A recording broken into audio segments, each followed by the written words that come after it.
Don't live in fear, nor in regret. You should forgive, but never forget.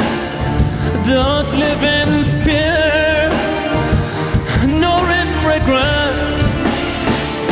You should forgive, but never forget.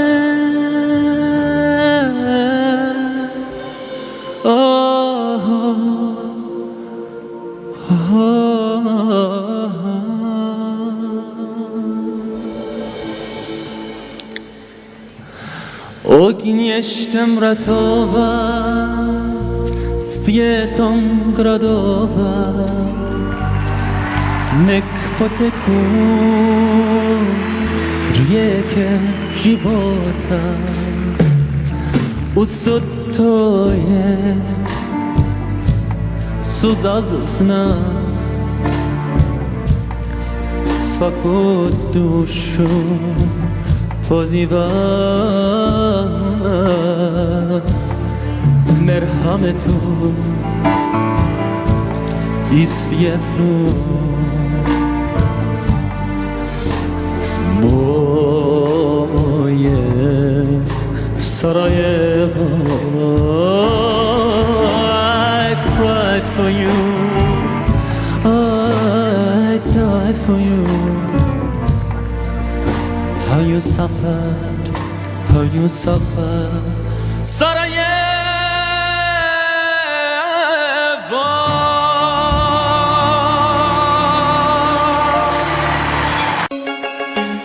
Better millionaire, better millionaire, better millionaire with Airtel money and win millions. Nzomulangira Duncan Ndawula obulikansanga tebabalimbanga nti Airtel money abawangula tebaliyo. Nzomu ku bawanguzi onyiga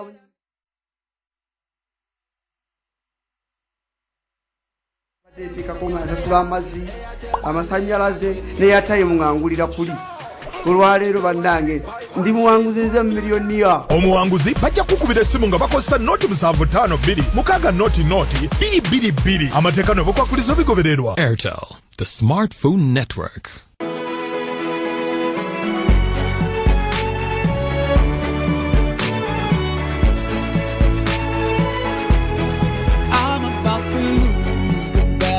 Cross the line, I'm about to make another mistake.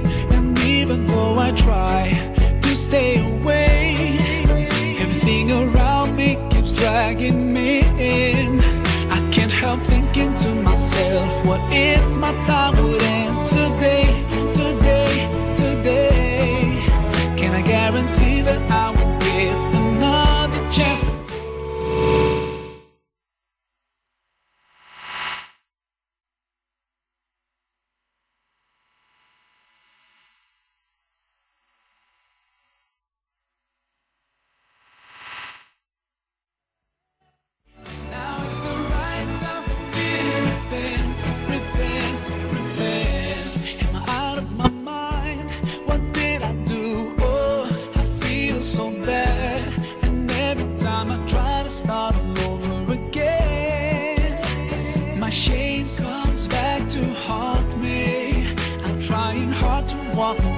Temptation is surrounding me, surrounding me.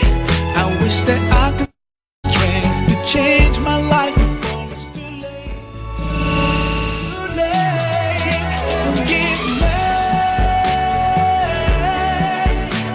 My heart is so full of regret. Forgive me. Now is the right time for me to repent.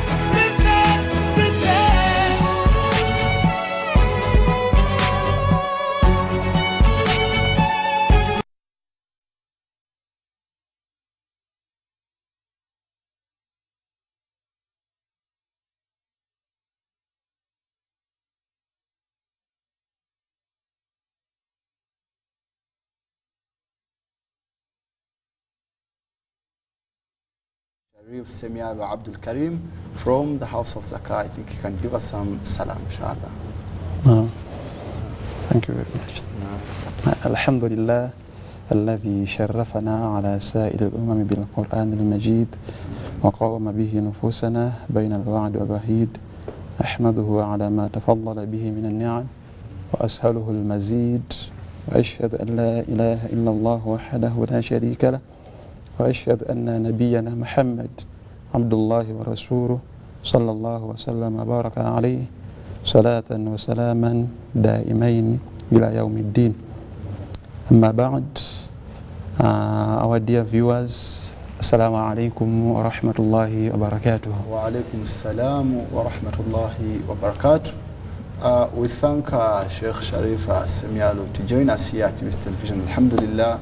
From the House of Zakah, the body, that is dedicated to serve the Quran al-Karim and to see that zakah, it is well collected and well distributed. So it's trying to bridge the income gap within the society and also to foster some entrepreneurial opportunities in our community through such social services like the zakah, mashallah.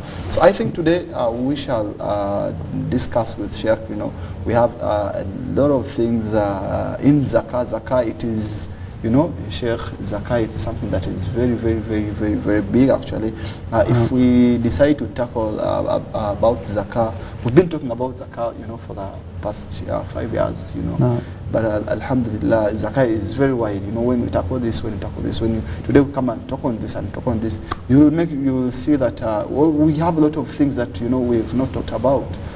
So I think today we shall demystify some of the some of the distinctions within zakah and other related activities to zakah, because in zakah we have waqf that are like the biggest.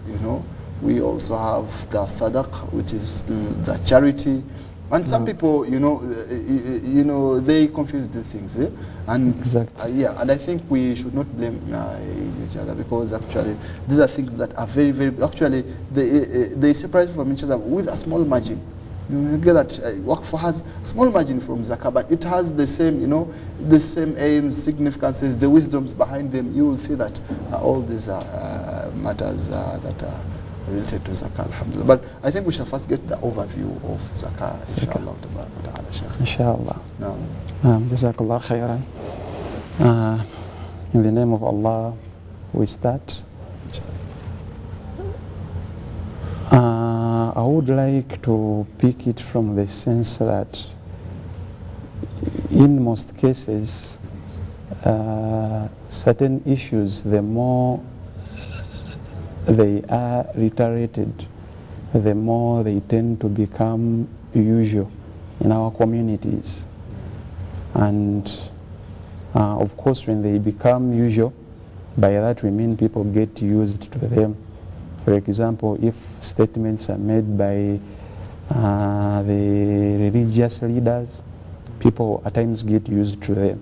So in the due course, you find that they even don't bother to delve into the depth of such things, especially things that require prior knowledge about them.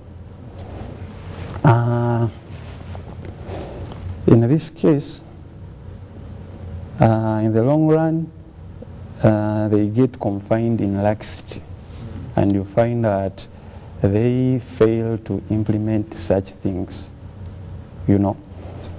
And of course, when laxity takes over, and at times we tend to miss the expedience of such things. So the story goes to zakah. It's a word that is, I would say, common in Islam, because I remember since primary level, we could get to teachers teaching us about zakah, and I remember even in our exams, questions would come related to zakah. So you see, right from childhood, it's the word we've been hearing. But in the due course, as I've been trying to explain, tend to get used to them, and maybe we fail to cling ourselves onto the essence. Therefore, I would say zakah is very important in Islam, and of course, if we are to emphasize its importance would be perceived right from its definition. Because when you are able to define something, you can of course understand what it is all about, and of course aspects pertaining to it, and again you will be able to implement it in real life. Okay. Actually, Sheikh, within your presentation, on zakah, you talked about something that is, something that shows that zakah really it's unique. If you hear about something that it's so common, say that you will hear about zakah ringing in ears of people, ringing their ears, like that. Why do you think that zakah, it's very ringing, zakah everywhere, zakah actually. Even right now, we are here again to sensitize our community about zakah. What are those unique features and traits that are really making zakah to be something that is unique? I'm sure we shall get all that right from the definition. Okay. Yeah, the unique features about zakah. Sure. It is certainly amongst the 5 pillars of Islam. It's undoubted. And of course, we know pillars, what pillars are. Pillars, if it's a structure, it can't stand minus pillars. They are withstanding, Islam. Yes. So, minus, because the Prophet ﷺ informed us about the pillars of Islam, and actually they are 5 in number. So in case one misses, then your Islam is in jeopardy. So, zakah literally is derived from the Arabic word zaka. Zaka. And in simple terms, it means to purify. Okay. To purify, and at that point, the implication we get is that whoever pays zakah, for those who are eligible, you are in the quest of purifying your wealth. And away from the literal meaning, we can also go to the technical meaning of zakah, whereof we shall find that zakah is a definition of alms donated from the types of wealth. Alms. Yes. Donated from the type of wealth prescribed by the Sharia. And of course, there is a minimum amount that is liable to payment of such alms, and that is niswab. Okay. Can you break down that definition to see that it is simplified? Yeah. And why is it that kind of definition? When it's about alms, from different kinds of wealth, described by the Sharia, it means there are some ties somewhere, to a specific group of people. We can try to break it down. Just nothing. I know it's it's broad. Very broad. Yeah. Yeah.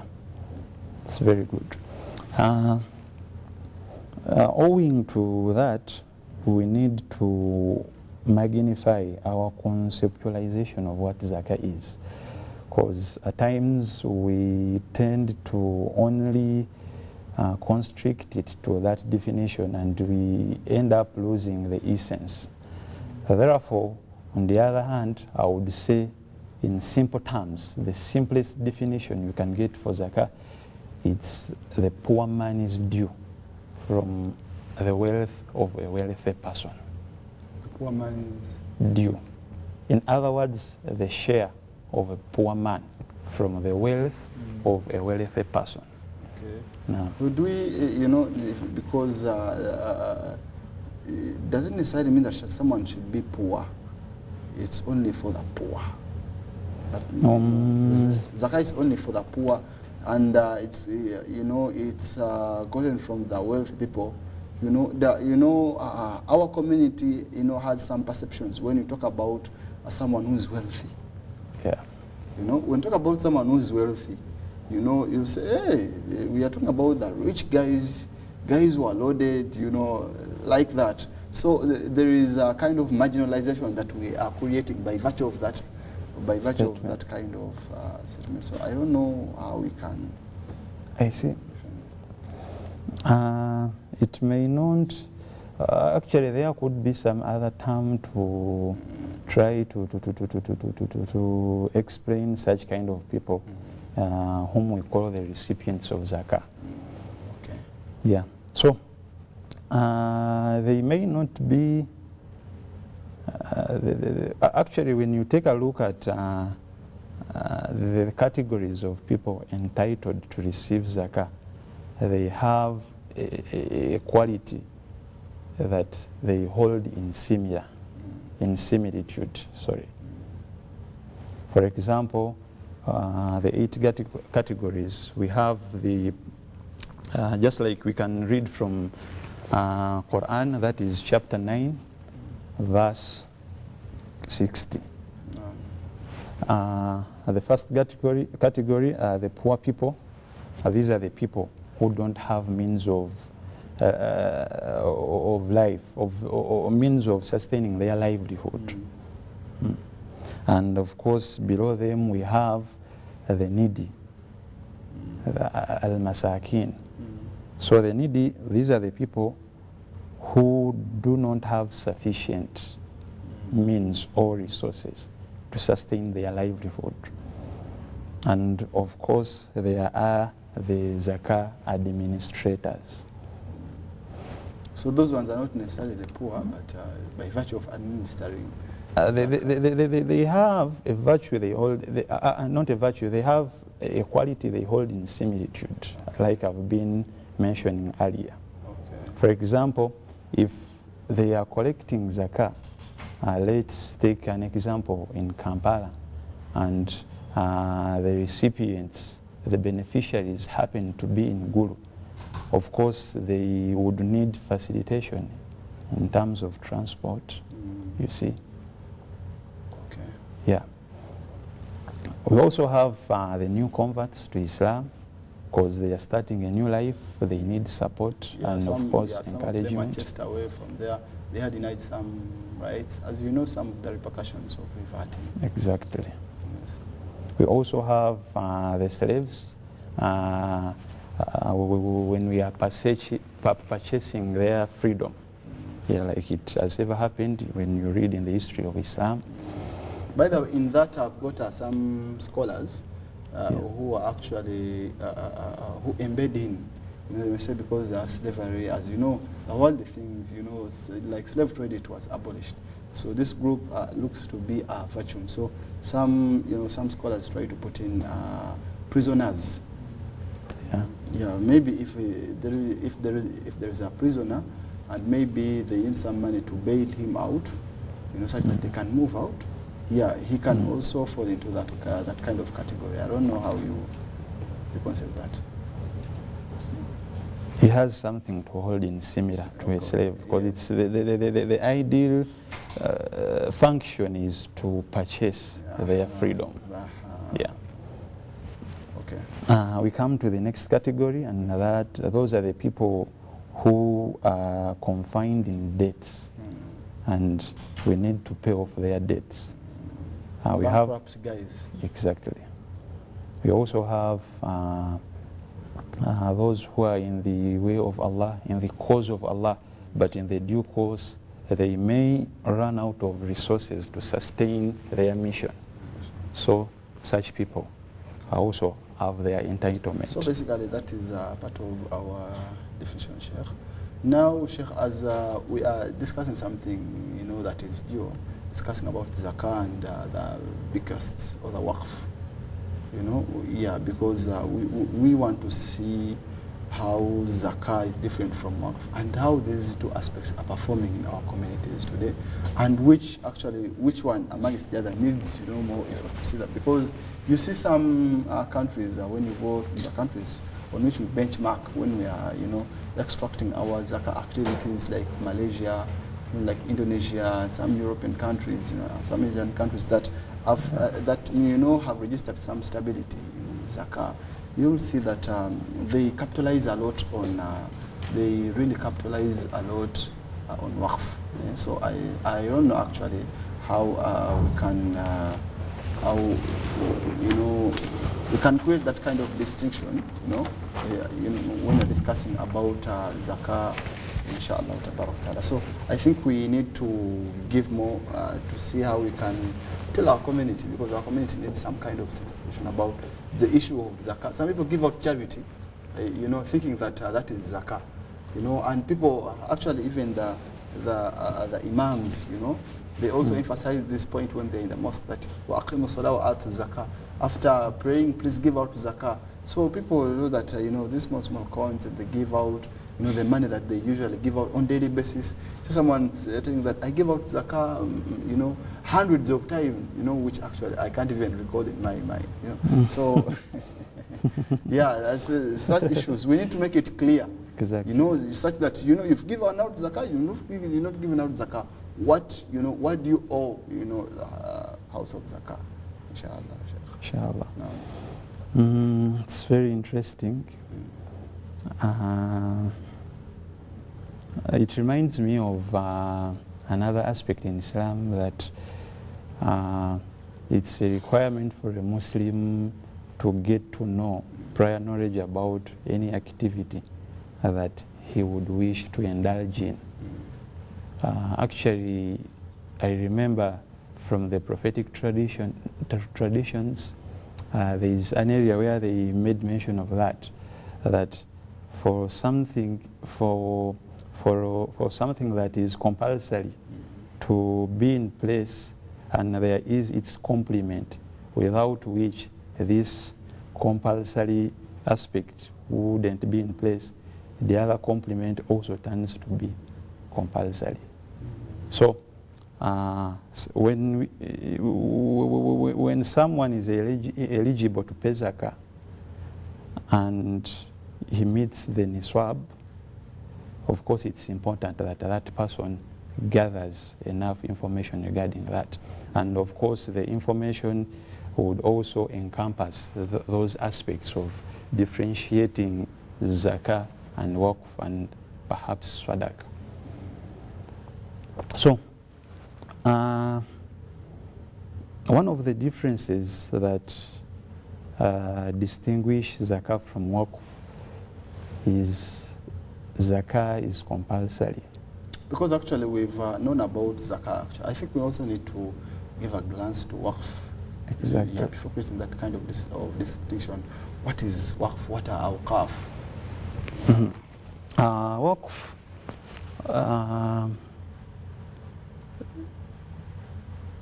it derives its meaning from the word detention. Detention. Yes, detention. So, waqf, we can say detention of a property in the ownership of Allah, but the essence is all the produce of that property, all the income from that property will be directed to benefiting the community. For example, the commonest example we can ascertain, the shops.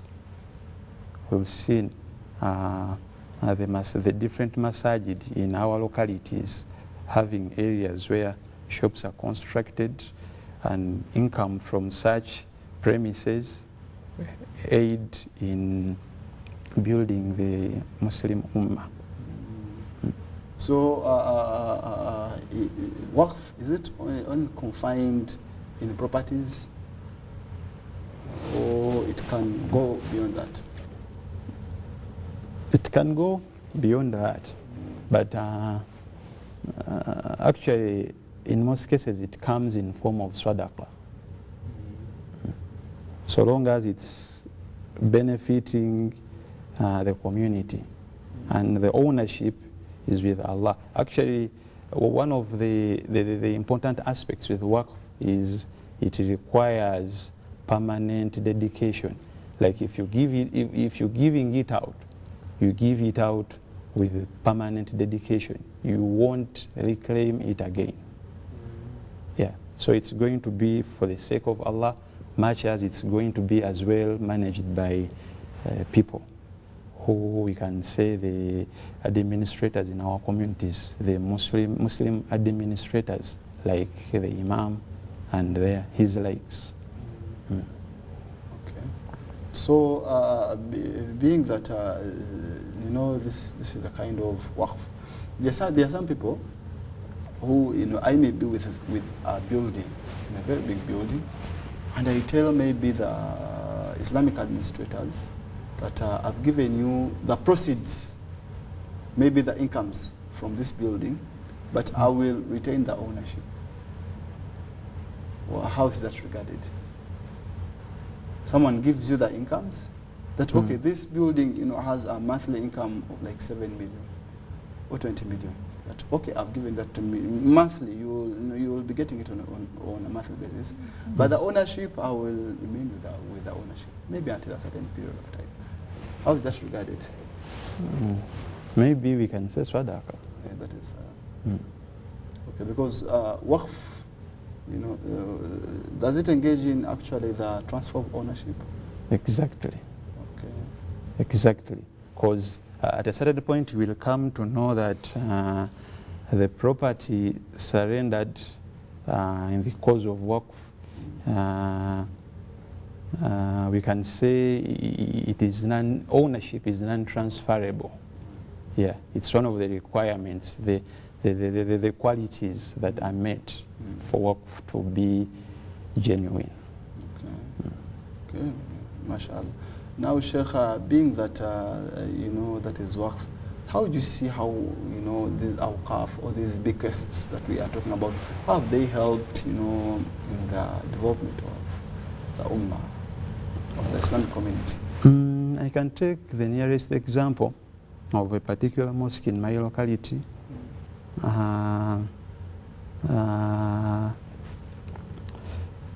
The management has been able to support the mosque and of course Muslims around to pay these recurrent bills like the water bill, operating electricity, yeah, the expenditures and their likes. And of course, if we have them in place, because I'm giving the case study of my locality, the mosque in my locality, it reduces this issue, this culture of depending on particular personalities, because it's turning to be a culture that every end of Salah, before even at times you go for adhikari, the announcement is you give in what you have so that we pay such and such, the people who clean the premises and of course the washrooms. MashaAllah. Now, basing on that background, you know, because when you see zakah and waqf, much as they may have some differences, but they have some similarities. Yes. You know, what are those similar aspects, you know, that can bond together? Those, you know, binding aspects between zakah and waqf. Before we go to that, there is another important aspect when we are talking of the differences. Zakah payment requires meeting the niswab. Yeah, actually missing out of that is very risky. Zakah payment has a niswab, a person has to meet before giving out zakah. Niswab is the minimum amount. Yeah, the minimum amount that you must be having so that you qualify to pay zakah, below which you can't pay. It's like, you know, when in taxation, yes, there is it's called a threshold. Exactly. Yeah, you know that to be eligible, maybe to pay for this kind of tax, for VAT, your turnover should be, you know, this or beyond it.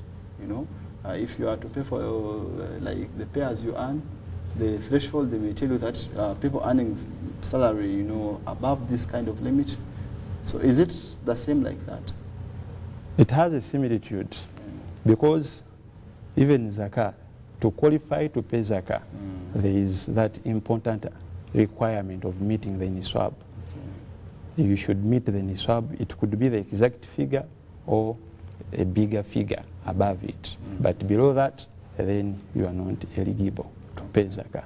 And actually, it's one of the signs of Allah's favors upon us, you see, because many people in our different communities ideally can't meet the niswab. So, but if the niswab wasn't in existence, you would imagine what could be done. You talked about something before that, you know, that if something is compulsory, you know, and there are those means that you need to go through other complements, such that you can achieve. So even those complements, they become also compulsory and obligatory. Now, to give out zakah, we are required to be with that niswab, the minimum amount. So is it pertinent, is it wajib, is it compulsory to attain also that niswab? Attaining it? Yes, yes. Is it something that is because it is a complement. You can't pay zakah without achieving the niswab. You can't pay zakah without achieving that minimum amount, that threshold. So is that threshold also, is it wajib? It sounds better if we only call it a requirement to pay zakah, because we all earn differently, because Allah provides us. So if you happen to be having enough that you can meet the niswab, then you are eligible to pay zakah. But below that, then you are not. So it sounds more better if we call it a requirement to pay zakah. Yeah. Okay, inshallah, we can see how we can move on. So we are still on sadaqah and waqf, some of the similar aspects that bind these two issues together. Zakah, if I'm not forgetting, is a peer, and waqf isn't. No, as in the similarities between waqf and zakah. Sorry, I was trying to exhaust the differences. So now when we go to the similarities, zakah, they both entail giving out, picking and giving out. Yeah, and actually they are both acts of worship that Allah likes. Allah subhanahu wa ta'ala created us for the sole purpose of worshipping Him. And away from that, since He is our Lord, we only servants to Him. So it's Him who streamlined the way that we should worship Him. So whatever act that is pleasing to Him and He likes it. When we go to the Islamic text, there is another aspect, another qualification we add on, doing it in conformity to the tradition of the Prophet sallallahu alaihi wasallam. Then it qualifies to be an ibadah. Then if all those aspects are met, the two activities turn to be acts of worship, offering zakah and also giving out charity in form of waqf. So a similitude they hold, they are both acts of worship. Okay. Exactly. And away from that, so they share some issues. What about in terms of the community? In terms of the community, the society aspect, do they meet the same?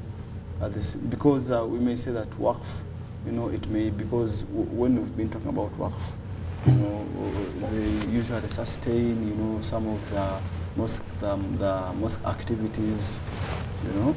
Yeah, and people actually have been, you know, have narrowed down some of the importances of waqf to helping the mosques, you know, like sustaining the activities of the mosque, you know. as actually some of the issues of waqf. Now, when we talk about the needs that they meet, do both of them meet the same needs? Zakah and waqf.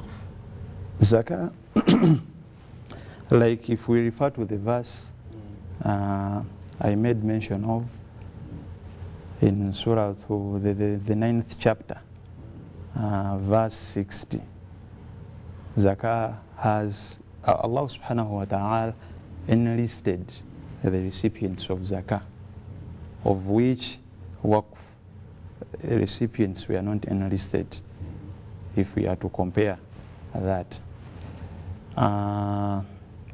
Zakah is directed to those recipients, but it could be in different ways. For example, in House of Zakah, distribution programs tackle areas like education, areas like economic empowerment, da'wah propagation, social and community building, and among others. What is zakah? It's zakah. Okay. Yes. So how can we possess the usefulness of waqf? Because as I've told you that majorly people have that kind of mentality that the waqf have given these shops to the mosque to sustain the activities of the mosque. Payment maybe of the imams and sheikhs, meeting as you also like elaborated on it, meeting some of the needs of the mosque. Yet I think it may go beyond that. Yeah, it can go beyond. You see, it all drives us back to the essence. Like I said, for the case of zakah, the essence, because it is sadly enough that in most cases we only look at it at someone giving it out to purify his wealth and maybe to enhance his wealth. But away from that, there is also another rationale, which is empowering the needy, the people who are disadvantaged. We can also call them the have-nots. So if that's the essence, meeting the demands of such kind of people, I think it can also be the essence of waqf. Also can be directed towards meeting the demands of such people. Okay. Yeah. Well, okay, now, thank you, Sheikh Sharif. Now, we may go to the other thing about the differences now, the variations between zakah and waqf. The differences, I think it's what we discussed prior to that. Okay, okay, so the differences between zakah and waqf, the sources of waqf, the Islamic view on both of them. Now, zakah,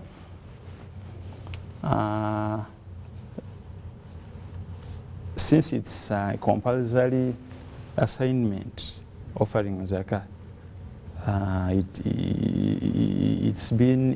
the procedure has been legislated by Allah subhanahu wa ta'ala, like we can read from the Quran and as well from the prophetic traditions, and maybe the explanations of our scholars. Zakah has sources from which it's got, and amongst them it can be money. We can talk of the salaries, like that of the professional earners. Zakah is also obtained from agricultural produce, livestock, underground minerals, for example, gold and silver, goods of trade, and assets. Yeah. Okay. Then waqf. Waqf can go beyond that. Waqf can go beyond that. Exactly. Well, can I give out my birds? If I have some kind, I have my, chicken, and I'm in chicken farming, and I say, I have these 500 chicken. I want to give them out as waqf. Is it possible? Because, like we mentioned, the essence is to surrender them to give them in charity, and the produce out of them, or the income out of them is going to benefit the community. Okay. Okay, mashallah. Now, what could be the wisdom behind zakah? The wisdom, the reference behind zakah? Because I know it's not something that's just there, you know, to just take for granted. I think there are those solid reasons, those solid wisdoms that are behind, you know, that are really catching, both on individual level, on community level, you know, like that, in this world, the hereafter. So I think there are a lot of wisdoms behind zakah that we need, because at the end of the day, we really need to attract a lot of people, you know, to give out zakah. And maybe that thing we should talk a bit about, maybe after that presentation. Yeah, that's what we call the rationale or the function. Yeah, the rationale.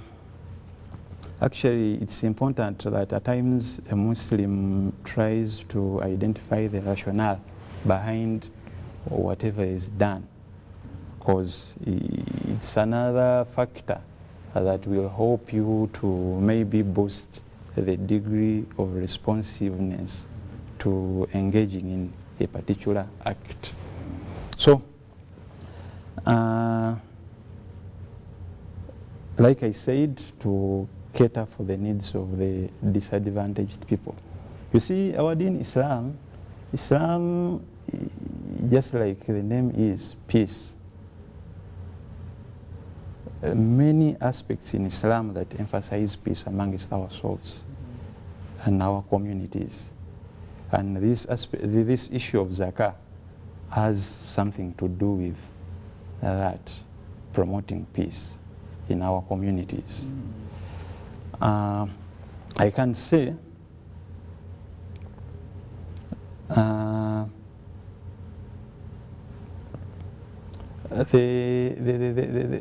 quality of, I mean, the sense of belonging, the sense of humanity, because you find a person, a poor person, because he's part of the categories entitled to get zakah, and you're the needy. So this person who is eligible to pay zakah, picking from his wealth to pay zakah, and that zakah he pays is distributed amongst these 8 categories. So there is promotion of that quality of humanity, humaneness. You have compassion for others. You see? You have compassion for others. And you will come to see that zakah, in most cases, is taken, people who are serious with it consider zakah to be a portion of these disadvantaged people, of which they shouldn't miss out, so that they can also be empowered to fill the voids created by the shortages they have in terms of the basic resources to support their livelihood. Okay. So basically bridging that income gap in societies, you know, as you know, we have a lot of inequalities. There could be income inequalities, education inequalities. So zakah is one of the mechanisms that can help us to. Exactly. Okay. Then secondly, any other? For all acts of worship, of course, like I said, Allah created us to worship Him, and again, it's Him who streamlines how we worship Him. So He chose that way, that the ways with which we can worship Him by giving zakah. And someone who complies and pays zakah vigorously, then we can say that person has sacrificed for the sake of Allah subhanahu wa ta'ala. And we can say that person is obedient to the command of Allah subhanahu wa ta'ala. That is a spiritual benefit. Exactly. This person. Now, what could be actually, you know, our community, you know, it is materialistic in nature. You know, people are very material. Actually, Materialistic. yeah, you know, they have that kind of materialistic They are mentality. niggard. Yeah, that you know, I need to see something tangible. You know, those tangible benefits that have given out zakah, but I really need to see something immediate, you know, on a personal level. So what are those? Because when we say that we are bridging the income gaps, it means the recipients are benefiting, you know, from the what? From the givers. Now, what are the benefits that could be tangible that accrue to these people who are giving out zakah? Yes. I would be quick to make mention of the other aspect of enhancing wealth, because when you give, Allah subhanahu wa ta'ala multiplies what you give out. So the wealth you get in return because of the blessings of Allah subhanahu wa ta'ala can be tangible in form of, it could be in form of money. For the case of livestock, the yields can go on and animals produce and produce and produce. But the tangible benefits are the minority in comparison to others. Okay. What about Sheikh, you know, when it comes about fostering relationships? You know, because when we talk about the relationships between these people, the haves and the have-nots, you know, to foster that kind of relationship, how does zakah help to foster relationships between the so-called wealthy guys and some people who are marginalized? As one of the importances of zakah, cementing the relationship between what you've said, the haves and the have-nots,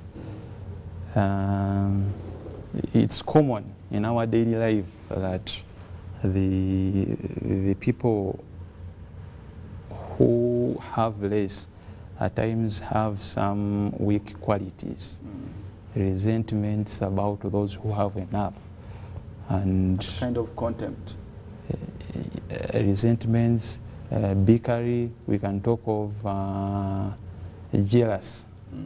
So if this person who is eligible to pay zakah, whom in most cases we say the wealthy person, if he pays zakah and zakah is given to these disadvantaged people, it bridges the gap, it cements the relationship in the sense that these disadvantaged people will have a feeling, will come to appreciate that these good-to-go people, these wealthy people, support them. They have a share from their wealth, and it can consequently help to ward off the weak qualities, like I've mentioned, of resentments, jealousy about those who have enough. Because this is an issue we witness in our communities. Someone moves by, he could be driving, and the other people standing by the roadside who are not able to own the same car he does, they tend to give snide comments. They bash at that person. It will sometimes may give comments like he's just boasting, such. So if at least these people who are eligible to pay zakah, like I've been saying, the wealthy people, they give zakah, and zakah is distributed to the disadvantaged people, then there is possibility that it can bridge the gap, it can cement the relationship. You see, sometimes it's there is a kind of sigh that you feel, that you get when you receive something from a person you could have been antagonizing at a prior time, and you feel like maybe what you're saying about that person wasn't authentic, wasn't correct enough, and maybe as a result you can change your attitude towards that person. So that's one of the greatest importances of zakah. Okay. MashaAllah, Sheikh Sharif, as we're winding up this show, really, when you hear about the sweetness of zakah, you really wish that every person, would have worked hard to see that he becomes amongst the people who give out zakah, because really zakah is something that is very beneficial to personal level, community level, and a lot of aspects, around it. Now, Sheikh, as you're running up zakah, I think you can give a few recommendations, to the low turn-up of the zakah payers. A few recommendations. It's very, very important. To our people, because I don't think that we have maximally attained, that full maximum of people who give out zakah. I think we still have some some gaps, when it comes, because we have actually a big portion of our receiving end, and a small portion of people those giving. Yeah, the people exactly. who give out zakah. So I think as we are ending up, you can give us a few recommendations to our viewers on how to boost that turn up. I would say it all relates to do with how we define zakah, how we take it to be. In most cases, like I said, we are constricted to the understanding that purifying wealth, of which is genuine, and I wouldn't say that we should underrate it, but we need to widen our understanding and venture into other definitions, like it being a share of the disadvantaged people from the wealth of a rich person. So, if that's the definition, then we must appreciate that this zakah is not a favor of the rich people to the poor people, but rather it's a prerogative, it's a right of the disadvantaged people to the rich, to the poor people. Sheikh, as we are, we are winding up like in 1 minute, you can, try to tell our people the niswabs, the current niswabs of zakah, on like the most common aspects, the current thresholds, those minimum limits. When we come, because nowadays people are in trade, people are very monetary. So what is that monetary threshold? That minimum amount of money that is required? Because when you say that zakah is for the wealthy people think people who have accumulated millions of money. Yeah, actually it's also a misconception as well. The mentality that people have about zakah, it could be the same as hajj. Now, what is the minimum amount of zakah in Uganda currently today? 1,470,000 shillings. 1 million. 1,470,000 annually. So if you can attain that minimum amount, yes. So you see that 1,470,000, actually you are not considered actually even about the wealthiest people, because everyone I think can attain that. Yeah.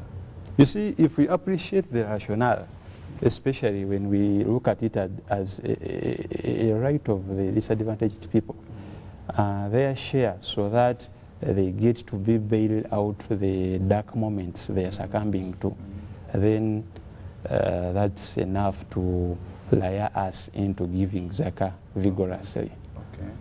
Okay, mashallah, our viewers, we've been talking about the aspect of zakah, the significances of zakah, the rationale of zakah, with Sheikh Sharif Semialo Abdul Karim. Alhamdulillah, we've tried to exhaust some of the aspects concerning zakah. Alhamdulillah, we thank you for watching this program. Alhamdulillah, and we ask Allah that this program is very, very, very beneficial. We also thank the House of Zakah for the efforts it's doing to see that they gear up, they foster a lot of gaps. They see that they bridge the income gap. We thank the House of Zakah, Hamza, and Dr. Kalisa. We also thank him for the great role that they are rendering to this community. Not only the Muslim community, but actually even the Uganda, as large. Alhamdulillah. We also thank the management of UBC for trying to lay out such platforms to see that such aspects could be communicated to the community and our society. Alhamdulillah Rabbil Alameen. Also thank the technical team and the producers, Mr. Rashid, Brother Patrick. Thank you for whatever you're doing there to see that the community gets the best of the show. Alhamdulillah, we're still in this month of Jan. We pray that Alhamdulillah we get the best out of it, and Alhamdulillah we also get good lives. We also pray for the sick people who are in the hospitals, Alhamdulillah, so that they can get a quick recovery. May the mighty mercy of God be upon such people. Alhamdulillah Rabbil Alameen. I was your brother here at TBC Television, Hamza Saeed, at your program, Inside Islam. Thank you very much. Let's meet next Friday, inshallah. Assalamu alaikum wa rahmatullahi wa barakatuh. Wa alaikum assalam wa rahmatullahi wa barakatuh. Jazakallah khair. Barakallahu fima qaddamta wa ma akharta wa jazakallah khair. Alhamdulillah. من الشيطان الرجيم ادع إلى سبيل ربك بالحكمة والموعظة الحسنة وجادلهم بالتي هي أحسن إن ربك هو أعلم بمن ضل عن سبيله وهو أعلم بالمهتدين وإن عاقبتم فعاقبوا بمثل ما عوقبتم به ولئن صبرتم لهو خير للصابرين واصبر وما صبرك إلا بالله ولا تحزن عليهم ولا تك في ضيق مما يمكرون إن الله مع الذين اتقوا والذين هم محسنون صدق الله العظيم.